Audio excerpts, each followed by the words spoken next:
నాకు bill gates ఒక మాట అడిగారు. నేను ఇది ప్రపంచం అంతా తీసుకుపోవాలనుకుంటున్నాను, అయితే ఇది చేసి ఒక ప్రూఫ్ ఆఫ్ కాన్సెప్ట్ తయారు చేయాలంటే నాకు ఎక్కడ కూడా ఆ నమ్మకం రావడం లేదు. మీరు నాకు 96, 97లో ల్యాప్టాప్ తీసుకొచ్చి గవర్నమెంట్ డేటా అంతా చూపించారు. కాబట్టి మన ఇద్దరం కలిసి ఈ ప్రాజెక్ట్ చేద్దాం. నేను నాలెడ్జ్ ఇస్తాను, టెక్నాలజీ తీసుకొస్తాను, మీరు టీసీఎస్ ఇలాంటి వాళ్ళు పెట్టి ప్రూవ్ చేయండి. ఇది ప్రూవ్ చేస్తే ఇక్కడ కానీ సక్సెస్ అవుతానే జాతీయ స్థాయిలో దీన్ని రిప్లికేట్ చేయొచ్చు, వేరే దేశాల్లో కూడా చేయొచ్చు. అంటే అది నా మనసుకు దగ్గరుండే ప్రాజెక్ట్. నేను ఒకటే ఆలోచిస్తున్నా. నేను మొన్న ఒక మాట మాట్లాడితే చాలా మంది అన్నారు, భగవంతుడు ఎప్పుడు రామ్దేవ్ బాబా ఒకటి చెప్తా ఉంటాడు, భగవంతుడు మనుషులకి 120 సంవత్సరాలు ఇచ్చాడు, కానీ 120 సంవత్సరాలు తినవలసిన తిండి 30-40 సంవత్సరాలు తినేస్తున్నాం. దానివల్ల లేనిపోని సమస్యలు వస్తున్నాయి. మన లైఫ్ స్టైల్స్ కూడా రకరకాలుగా తయారయ్యే పరిస్థితి వచ్చింది. నేను నవ్వుతూ మనం కానీ preventive health, real time monitoring, ఇప్పుడు మీరు చూస్తున్నారు హాస్పిటల్స్ అన్ని 5 స్టార్ హోటల్స్ అయిపోయినాయి. ట్రీట్మెంట్ కంటే స్టేకి ఎక్కువ డబ్బులు ఖర్చు అయ్యే పరిస్థితి వచ్చింది. అంటే ఇవన్నీ కూడా రియల్ టైం మానిటరింగ్ వచ్చాయని చాలా మంది అంటూ ఉంటారు. నేను ఓరా పెట్టుకున్నాను.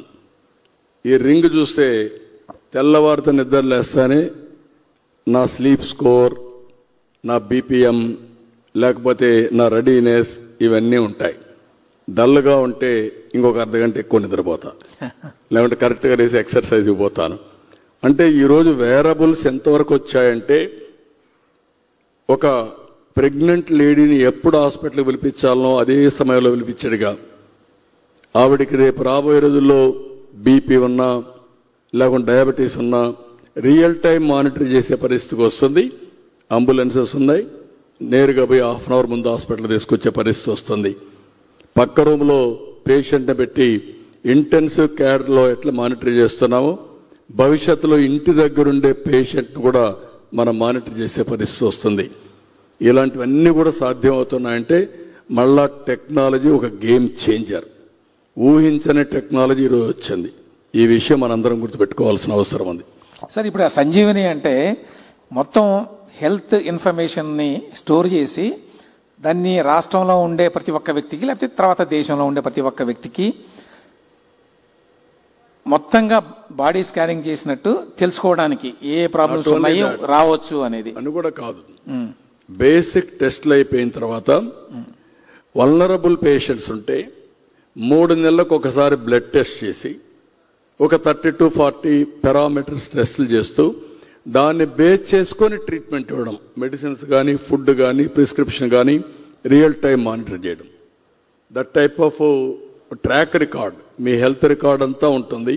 దాన్ని బట్టి ఏమేం చేయాలనో ఎప్పటికప్పుడు ఆర్టిఫిషియల్ ఇంటెలిజెన్స్ ద్వారా మీకు గైడ్ చేస్తూ ఉంటాం. అది ఇప్పుడు గవర్నమెంట్ తరఫున చేయాలని ప్రయత్నం. Government bill gates. అట్లాగే ఇప్పుడు ఈ యూనివర్సల్ హెల్త్ కేర్ కింద రాష్ట్రంలో ఉన్న ప్రతి ఒక్క వ్యక్తికి 5 కోట్ల మందికి ఇన్సూరెన్స్ ఇస్తారండి. 2.5 lakh, 2,50,000 యూనిఫామ్ గా 5 కోట్ల మందికి ఉంటుంది. అంటే గవర్నమెంట్ ప్రీమియం పే చేస్తుంది, మేమే పే చేస్తాం ఇన్సూరెన్స్ కంపెనీకి. ఇది చాలా అవదండి. ఎంతైనా that is our commitment, we are doing. Okay, చాలా దీనివల్ల చర్చ కూడా ప్రారంభం అవుతుంది ప్రజల్లో మీ ఆరోగ్యం గురించి. నేను చెప్పింది అప్పుడప్పుడు వింటా ఉండండి. ఇప్పుడు ఏజ్ అనేది పెద్ద ఇష్యూ కాదు, గుర్తుపెట్టుకోవాలి మీరు. కానీ మీ జీవితాన్ని మనం ప్లాన్ చేసుకోవాలా ప్రాపర్గా. దానికి కావాల్సింది ఎక్కువ తినకూడదు, తక్కువ తినకూడదు, అవసరాన్ని కొద్దీ తినాలి, న్యూట్రిషియస్ ఫుడ్ తినాలి, రాత్రుల్లో ప్రాపర్గా నిద్రపోవాలి. లేనిపోయిన ఆలోచనలు పెట్టుకొని నిద్రపోకపోతే అక్కడి నుంచి సమస్యలు వస్తాయి. ప్రతిరోజు 1 hour ఎక్సర్సైజ్ చేయాలి. అదే సమయంలో పని కూడా కర్మ చేయాలి, మంచి కర్మ చేయాలి. లేనిపోయిన ఆలోచనలు పెట్టుకొని చెడు పనులు చేస్తే ఆ చెడు పనులే మనం లాంచ్ చేస్తూ ఉంటాయి. నేను కొన్ని ప్రిన్సిపల్స్తో మీ అందరికి ఎడ్యుకేట్ చేస్తూనే ఉంటాను. ఎంతమంది ఉంటే అంత సంతోషం. దాన్ని నా ప్రయత్నం మాత్రం ఒక మెషిన్ మారిగా నిరంతరం ముందుకు తీసుకుపోవడం నాకు బాధ్యత. ఈరోజు మీరు ఇక్కడ అడిగారు కాబట్టి చెప్తున్నా, ఎందుకు మీరు ఇంత అంబిషియస్గా ఉన్నారని. 47, 48 ఇప్పుడు మనం ఉన్న ప్రకారం అయితే 7.5% గ్రోత్ అయితే 16 లక్షల నుంచి 78 లక్షలు గ్రో అవుతాం జిఎస్టిపి.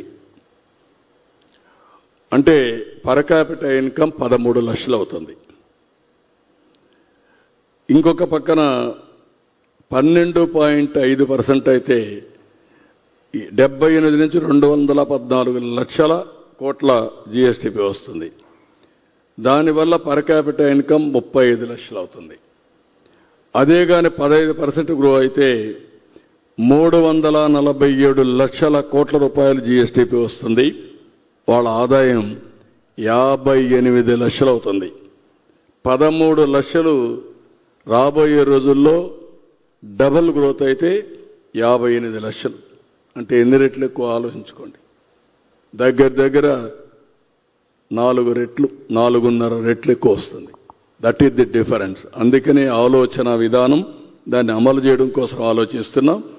అందుకే ఇవన్నీ కూడా మీకు ఈ లెక్కలు కానీ అర్థమైతే, కొంతమంది ఏం చేస్తున్నారంటే ఒక ఇండస్ట్రీ పెడుతున్నారు, ఒకసారి ఇండస్ట్రీ సక్సెస్ అవుతానే ఫాస్ట్ గ్రోత్కి వెళ్ళిపోతున్నారు. ఎకానమీ కూడా అంతే. కాబట్టి మీరు అడిగారు కాబట్టి మీరు ఎట్ట సాధిస్తారని చెప్పి అన్నారు. నేను ఎప్పుడు అదే అంటూ ఉంటాను, 5 ఏళ్లకు ఒకసారి మళ్ళా ప్రజలు మార్చుకుంటే ఇది వైకుంఠపాళి మారిగా తయారవుతుంది. పైకి ఎక్కడం, మళ్ళా కిందికి పడడం, దాన్ని సరిచేయడం, దీనికే సరిపోతుంది జీవితాంతం. అది లేకుండా సుస్థిరంగా ఆలోచిస్తే రాబోయే రోజుల్లో అందరి భవిష్యత్తు బంగారు భవిష్యత్తుగా ఉంటుంది. సార్, మీరు ఇప్పుడే అందరికీ ఒక సలహా ఇచ్చారు, రాత్రిపూట శుభ్రంగా నిద్రపోండి అని. చిన్న చిన్న సమస్యలకే జనానికి నిద్ర పట్టదు సరిగా. మీకు పొద్దున్నేస్తే బోల్డెన్ సమస్యలు ఉంటాయి కదా, విమర్శలు, సమస్యలు, డబ్బులు, నిధులు, పాలసీలు, ఇట్లాంటివన్నీ. వాటన్నిటినీ పట్టించుకోకుండా అంత ప్రశాంతంగా ఎట్లా నిద్రపోగలుగుతున్నారు? నేను అందుకే చెప్పాను, నేను తప్పు చేయను. నాకు ఒక నిర్దిష్టమైన ఆలోచన ఉంది. మీరు ఒక మాట చెప్పారు, నేను జీవితంలో చాలా పనులు చేసుకుంటూ వచ్చాను. ఈరోజు నా జీవితాశయం P4 ద్వారా, పబ్లిక్ ప్రైవేట్ పీపుల్స్ పార్ట్నర్షిప్ ద్వారా చాలా మందిని స్ఫూర్తి కలిగించి, అదే కాకుండా ప్రభుత్వ విధానాల ద్వారా పేదరికం లేని సమాజం నెంబర్ 1, ఆర్థిక అసమానతలు తగ్గించే సమాజం కోసం నేను నిరంతరం పనిచేస్తా. అది ఉన్నంత వరకు ఏ తప్పు చేయను, చేయాల్సిన అవసరం లేదు. మా కుటుంబానికి కూడా మీకు అందరికీ ఐడియా ఉంటుంది. 30 ఏళ్లకు మునుపు ఒక చిన్న కంపెనీ పెట్టాను, ఒక చిల్లింగ్ సెంటర్తో స్టార్ట్ చేశాం. నేను ఆ రోజు కూడా ఆలోచించిన విధానం మీరు గుర్తుపెట్టుకోవాల్సింది, రాజకీయాల్లో ఉండే మేము లైవ్లీవుడ్ కోసం రాజకీయాలపైన ఆధారపడితే సరైన నిర్ణయాలు తీసుకోలేం. కాబట్టి ఫ్యామిలీకి ఏదో ఒకటి చేయాలని ఆ రోజులను చేశాను. ఆ కంపెనీ మా మిస్సెస్ కానీ మా పిల్లలు కానీ చూసుకున్నారు. ఇప్పుడు వాళ్ళకి ఏమి ఇబ్బంది లేదు. నేను పనిచేసేది మొన్న కూడా చెప్పాను, నేను నా చివరి రక్తపు బొట్టున్నంత వరకు, చివరి శ్వాస ఉన్నంత వరకు ఈ సమాజం కోసం పనిచేస్తా, లాజికల్గా తీసుకెళ్తా. కాబట్టి అది చేసినప్పుడు ఇంకా నాకు టెన్షన్ లేదు, నిద్ర రాదనే మాట లేదు. ఎప్పుడు పడుకున్నా మళ్ళా లేసే వరకు సౌండ్ స్లీప్ ఉంటుంది. కాబట్టి మీకు ఆ డౌట్ అవసరం లేదు. Thank you sir, thank you very much అండి. ఇవాళ ఎంత బిజీ షెడ్యూల్ ఉంది. యాక్చువల్గా మార్నింగ్ ఢిల్లీ కూడా వెళ్ళొచ్చారు ఉపరాష్ట్రపతి ప్రమాణ స్వీకారానికి. అయినా కూడా వే2 న్యూస్ వారి ప్రోగ్రాంకి వచ్చి ఇంత టైం స్పెండ్ చేసినందుకు మీకు ధన్యవాదాలండి. మళ్ళీ ఒకసారి రాజుగారికి, వే2 మీడియా అధినేత రాజుగారికి మనస్ఫూర్తిగా మీ అందరి తరపున అభినందనలు. ఫస్ట్ టైం చరిత్రలో నేను చాలాసార్లు చూశాను, కానీ ఇలాంటి మంచి కార్యక్రమానికి శ్రీకారం చుట్టడం, అది కూడా వే2 మీడియా కూడా ఒక స్టార్టప్ కంపెనీ. అవునండి, ఒక స్టార్టప్ కంపెనీ. నాలెడ్జ్ ఎకానమీలో వినూత్నమైన ఆలోచన 19 ఏళ్లకు మునుపు చేశాడు. ఈరోజు బ్రహ్మాండంగా చేస్తున్నాడు. తెలుగు, తమిళ్, రేపు రాబోయే దక్షిణ భారతదేశం మొత్తం చేసి ఉత్తర భారతదేశానికి కూడా వెళ్ళి ఆన్లైన్ న్యూస్ సర్వీస్లో బ్రహ్మాండంగా సర్వ్ చేయాలని మనస్ఫూర్తిగా ఆకాంక్షిస్తూ వారి యొక్క ప్రేక్షకులందరికీ నా అభినందనలు, ధన్యవాదాలు. Thank you.